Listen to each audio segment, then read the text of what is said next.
301-masalada nimalar deyilganini e'tibor berib qaraymiz. DNKning birinchi zanjirida guanin, sitozin, adenin nisbati 1:2 bo'lib, demak, xuddi shu holatda, demak, guanin, sitozin, adenin nisbati 1:2 bo'lib. Ikkinchi zanjirdagi adenin umumiy nukleotidlarning 10% tashkil qiladi. Demak, DNKning ikkinchi zanjirimizda adeninlar 10% tashkil qilyapti.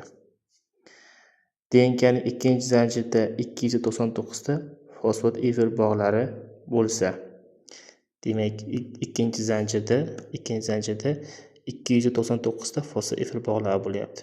Agar unga birni qo'shadigan bo'lsak, o'sha ikkinchi zanjirdagi 300 ta nukleotid soni kelib chiqadi. Demak, bundan ko'rinib turibdiki, DNKning har bir zanjirda 300 ta nukleotidlar bo'ladi. Shuning uchun 300 ga 300 qo'shsak, 600 ta umumiy nukleotidlar soni kelib chiqadi. Biz umumiy nukleotidlar sonini topib olyapmiz. 600 ta, bu 100% bo'lsa, shuning 10% adeninga tegishli bo'lyapti. Bu adenin masala shartidagi ikkinchi zanjirdagi adenin haqida gap ketyapti. Ya'ni ikkinchi zanjirda joylashgan adeninlar umumiy nukleotidlarning 10% tashkil qiladi deyilgan. Demak, biz adeninlar ikkinchi zanjirdagi adeninlar sonini bemalol topib olishimiz mumkin ekan. Topib oladigan bo'lsak, ikkinchi zanjirda adeninlar 60% ni tashkil qilyapti. Demak, o'sha ikkinchi zanjirda jami 300 ta nukleotid bo'ladigan bo'lsa, shuning 60% adeninga tegishli bo'ladi. Bu degani 240 ta.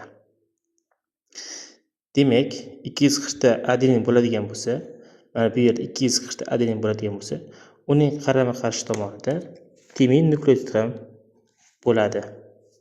Ya'ni bu 60 ta bo'ladigan bo'lsa,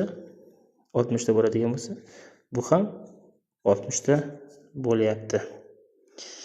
Endi 300 dan, mana shu yerdagi 300 ta nukleotiddan 60 ta timin nukleotidni ayirib tashlaydigan bo'lsak, guanin, sitozin, adenin uchun qoladi.